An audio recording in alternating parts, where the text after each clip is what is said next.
Iya ayo. Pokoke Pakde. Ditemu aku pun nggih ketemu sapa-sapa. Pakde. Niki diguwak mboten purun, balik melih diguwak balik. Pokoke anggere dipecat. Sampe ra ngerti. Enek sinden anyaran lho Pak Digareng. Sinden anyaran datar ini langsung arep diantemi sinden-sinden iki ora. Langkai dulu bangkeku ngono. aku ora jeneng mergono kowe, ora ngelem mergono kowe ora. Terus Ning kowe iki pencetak sinden bintang tamu ya awakmu. ayo. Sindenmu kuwi wis dadi bintang tamu paklirane dalang sapa wae. Iki tingkatane wis bintang tamu. Sing kuwi lho bintang 7 kuwi mergo mumet kuwi. Lho, sampeyan dereng ngerti talak ukur sinden madang Tolak ukur.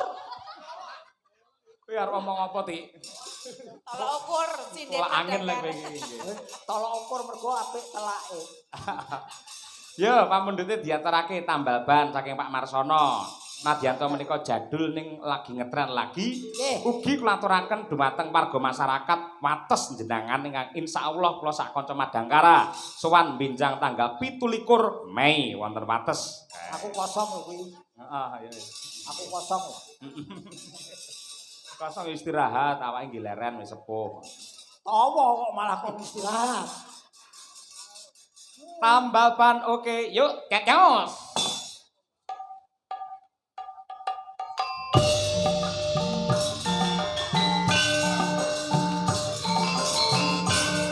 Ayo Reng, cara biyen jogete.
Sukses selalu untuk warga masyarakat Kemiri Jenangan.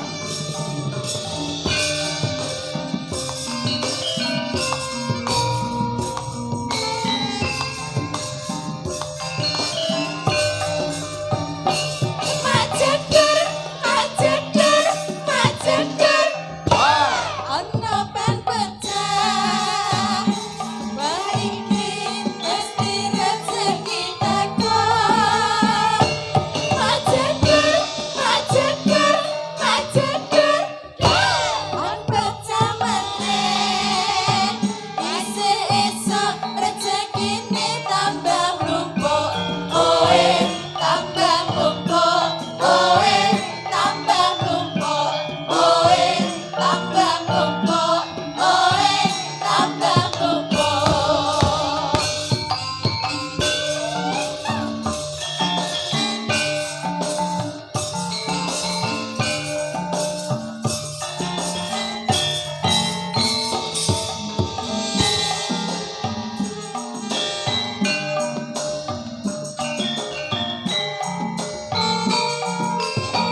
lawas Mas. Lawas niki, mula diarani lagu jadul. Ayo lagu lawas mergo iki bane wis ora urung batu bles. Urung. Dan batu bles ora makdor ya pes. Lah iya pelan-pelan to. Pelan-pelan merdor ki mergo ana bane jero. Nggih, leres Pak Gareng. Apik. Nggih, gandeng menika sampun setunggal. Pak De Gareng saged istirahat rumiyin. Nyambut gawe lek seneng ya wektu kaya digelak lho. Nggih, mangsa kula kok gasik ngoten nggih Mas. Nggih. Cepet. Mangke pinanggih melih kalian Mbak Tatin wonten ing goro-goro wonge luwih hot. Menenggo dawuh Mas. Nggih. Mula Kang mangkono ayo Mak. Yo tak dhirekake. Muga-muga kanthi lakon sumilaing pedhut ngamarta bener-bener dadi srana. Donga sing apik untuk warga masyarakat sedaya kemawon ing kemiri. Ya ngono. Pikantuka pengasih saking Hyang Agung lan lakon Purwa Madya Wasana ingkang kababar bisa dadi kaca brenggala ingkang apik tumrape kabeh wae. Ya Mak ya. Monggo.